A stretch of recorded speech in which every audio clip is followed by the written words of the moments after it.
Hi there, I'm Jason Ayers, founder and president of OptionSource.net, and thank you for joining us to learn about how an option price is determined.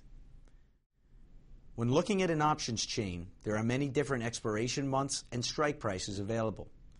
So how is the price of each option contract determined? Quite simply, options are priced on probabilities.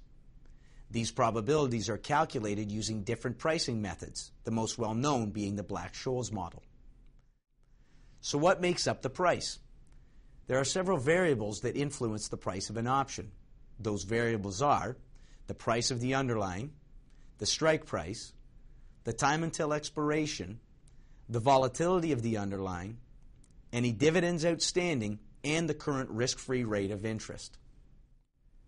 Let's take a closer look at the first pricing variable, the price of the underlying.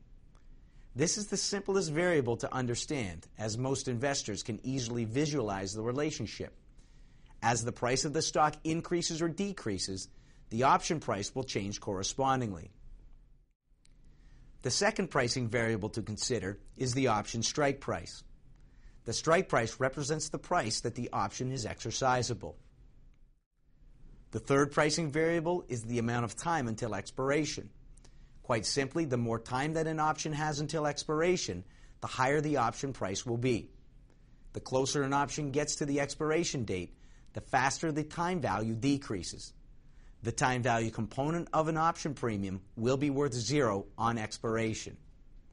To emphasize, only the time value component of an option decays. The intrinsic value remains intact, influenced only by a move in the underlying security. Next, we would like to review the fourth pricing variable, the implied volatility of the underlying. This is an important component of the option price because it adjusts for the anticipated price movement of the underlying over the life of the option. Options on stocks that have a higher probability of making a large move are priced more expensive than options on slower moving, less volatile stocks. The fifth pricing variable are dividends. All known dividends are priced into the options value to ensure accurate pricing. This equalizes the benefits of being long the underlying versus creating synthetic long positions using options only. The final variable in options pricing are interest rates. The risk-free rate of interest is priced into the option. This is also priced into the option to equalize the benefit of being long the underlying versus creating synthetic long positions using the options only. All of these variables have been given specific names based on the Greek alphabet and are collectively known as the options Greeks. These Greeks measure the sensitivity of the options price to a change in one of these variables. We will cover the Greeks in our next video. Although there are several variables influencing the price of an option, the beginning investor needs to understand a few basic principles. First, let us review the key correlations of call options to the price of the underlying. This again is the simplest variable to understand. When a stock price increases, then the call option will increase in price. Under those same principles, if the stock price was to drop in value, then the price of the call option will also decrease in price. Next, when reviewing the effects of time decay on the call option price, a simple relationship must be understood. As more time passes, the time value component of the option price decays. When we look at the effects of implied volatility on the call option price, the correlation becomes evident. As the implied volatility increases, the call option price also increases. As the implied volatility decreases, the call option price will decrease.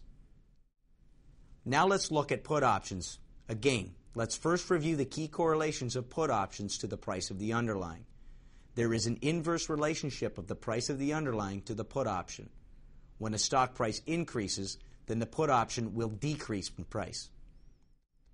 Under those same principles, if the stock price was to drop in value, the put option will increase in price. Next, when reviewing the effects of time decay on the put option price, the relationship is identical to the call option. As more time passes, the time value component of the option price decays. When we look at the effects of implied volatility on the put option price, the same relationship holds true. As the implied volatility increases, the put option price also increases. As the implied volatility decreases, the put option price will decrease. All of these variables are discussed further in the Options Greeks video.